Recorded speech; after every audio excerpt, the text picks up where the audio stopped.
Hello everyone, welcome to my YouTube channel. अनि आज चाहिँ मैले सफ्ट ग्लाम मेकअप गर्न गइरहेको छु। फर्स्टमा चाहिँ हामीले कोजरेक्सको हाइलुरोनिक एसिड भएको टोनर लगाउँछौं। टोनर त अहिले यो चाहिँ अलि एक्सपेन्सिभ नै छ हैन। यो प्लमको टोनर पनि राम्रो छ। मैले यो भन्दा अगाडि चाहिँ प्लमको टोनर लगाएको थिएँ। अनि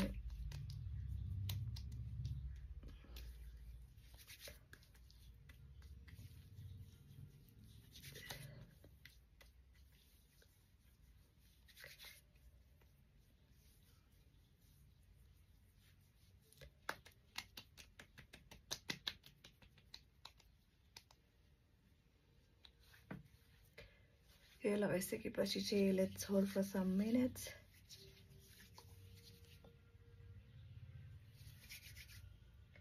त्यो टाइम भरि चाहिँ किन टाइम वेस्ट गर्ने है। लिप बाम भयो नि लगाउने। मैले आफूले पनि यो बेसिक मेकअप सिकिरहेको छु। तर मैले भिडियोजहरु पनि बनाउनुको रिजन चाहिँ मलाई एकदम रमाइलो लाग्छ। भिडियोजहरु बनाउनको लागि मलाई इन्ट्रेस्ट पनि लाग्छ। अनि अर्को भनेको एकछिन पनि माइन्डलाई खाली चाहिँ नगराउने। केही न केही गर्न बस्दाखेरि प्रोडक्टिभ कामहरु गर्यो भने चाहिँ आफूलाई पनि ओहो आज मैले केही गरे टाइपको फिल हुन्छ नि त। अनि केही सिकिन्छ पनि डे बाइ डे आफूले पनि युट्युबमा ओहो यति भ्युज आयो, मैले अहिले सिके भने अझै सिके भने त अझै राम्रो भ्युजहरु आउने रहेछ। त्यो पनि एउटा हुन्छ कि मलाई चाहिँ। त्यही भएर म पनि मेकअपहरु चाहिँ सिकिरहेको हुन्छु। अनि अब म चाहिँ अब अर्को स्नेल 96 म्युसिन पावर एसेन्सको लगाउँछु यो सिरम चाहिँ।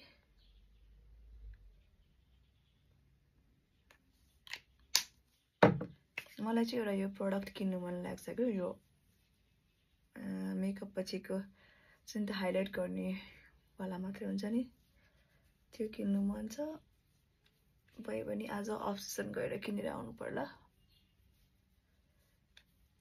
मलाई चाहिँ क्यामेरा अगाडि बोल्न एकदमै नै रमाइलो लाग्छ।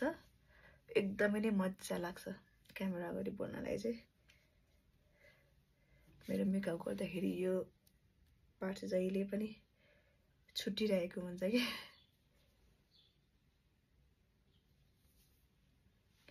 यो लगाइसकेपछि एकछिन छोड्ने। त्यस पछाडि हामी लगाउँछौं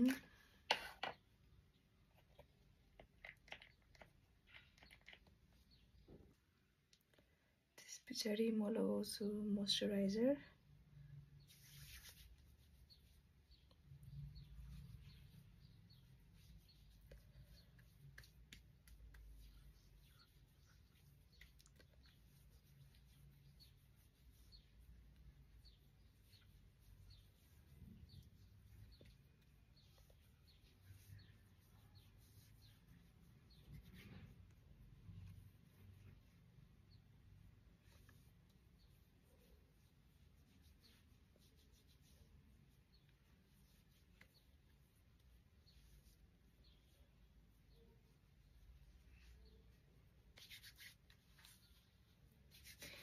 यसपछि चाहिँ लगाउने हामीले सनस्क्रिन हो।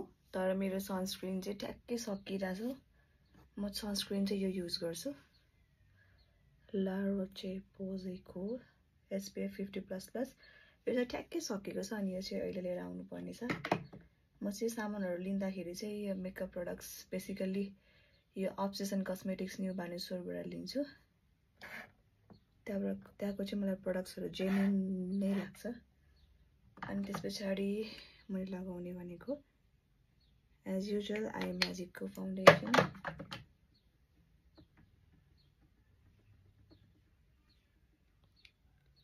डार्क सर्कल्स पनि एक दिन राम्रो भएर हराएर जान्छ। फेरि नेक्स्ट डे फेरि आज त कम्ती भयो त हो।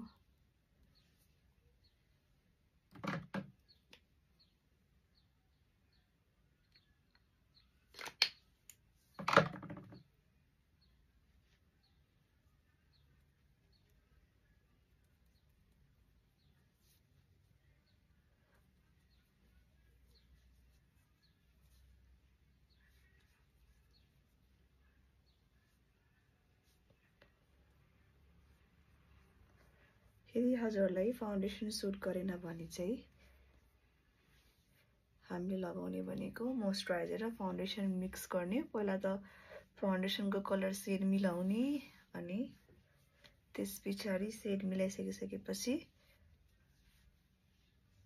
फाउन्डेसन र मोइस्चराइजर मिलाएर मजाले लगाउने।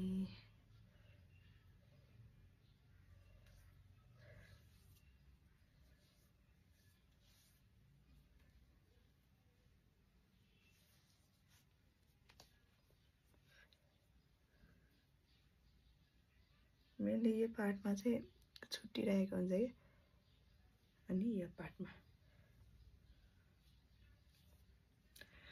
यहाँ घाँटीमा चाहिँ म एकैचोटि लास्टमा मात्रै लगाउँछु। यस्तो छ फाउन्डेसन लगाइसकेपछिको लुक्स।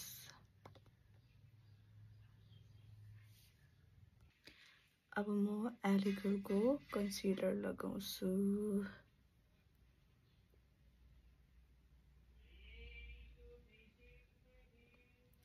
अलि बेसी भयो जस्तो छ।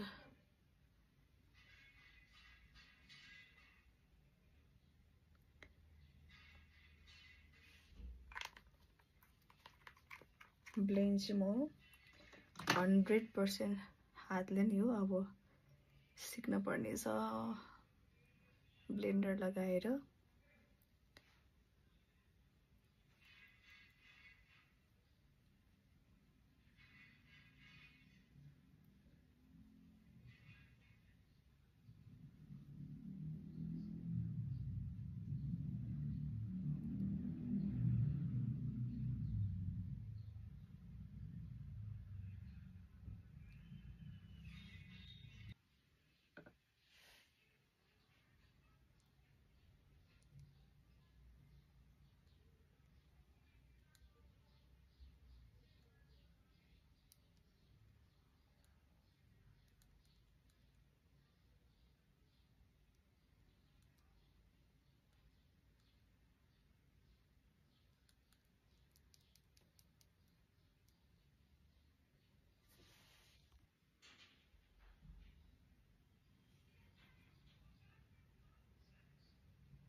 यो लोटसको आइलाइनर चाहिँ एकदमै राम्रो छ है। यो अलिक लङ टाइमसम्म पनि बस्छ।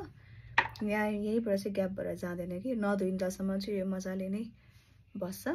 अनि मलाई चाहिँ आइलाइनर लगाउँदाखेरि चाहिँ ऐना हेरेर लगाएन भने सकियो, खेल खतम।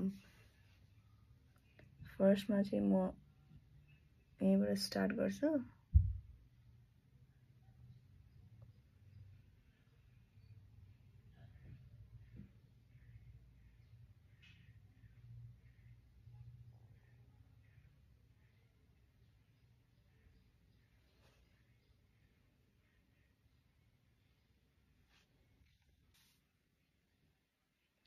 यो चाहिँ मेरो आइलाइनर लुक।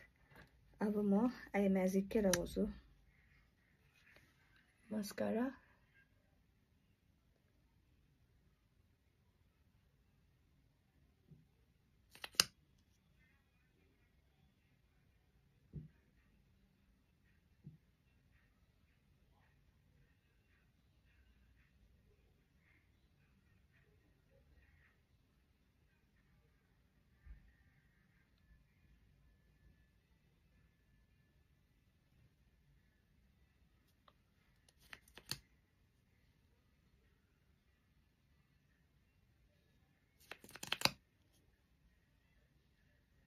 मस्का लाउँदा चाहिँ यो ब्रसको माइकोमै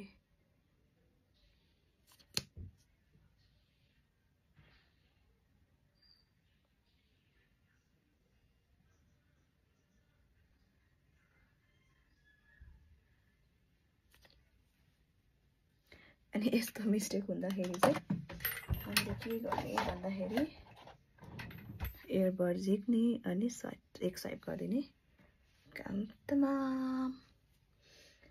त्यस पछाडि हामी लगाउँछौँ एकदम soft ब्रसले bless.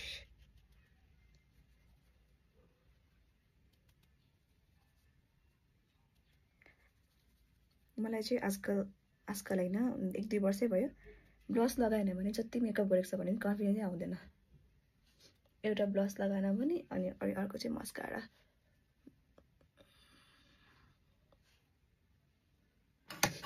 This looks so good. अनि अलिअलि हाइलाइटर त लाउनै पर्यो।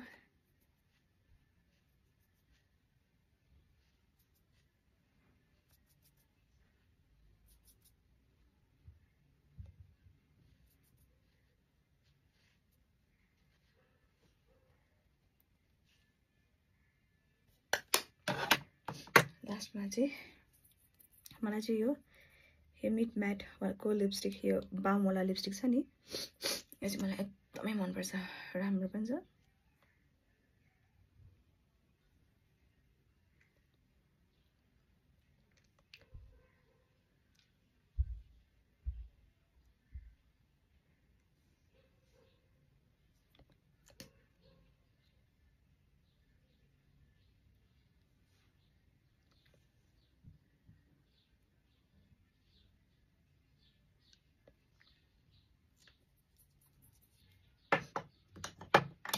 त्यसपछि ग्लस चाहिँ मैले यो सिजलिङ रोहिणी बहिनीकोबाट लिएको। अनि यो चाहिँ मेरो यो आई म्याजिकको ग्लस हो। कहिलेकाहीँ यो लगाइरहेको हुन्छु, कहिलेकाहीँ यो लगाइरहेको हुन्छु। यो Swiss ब्युटीको gloss from sizzling Rohini. यो पनि एकदम लङ लास्टिङ, एकदमै राम्रो छ।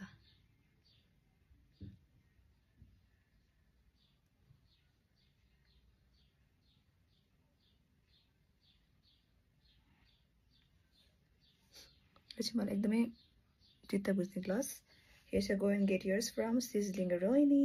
राम्रो छ, एकदमै राम्रो प्रडक्ट छ। यो चाहिँ सकिसक्यो मेरो, यो 2टा भयो। And this is my looks. Anyways, thank you for watching.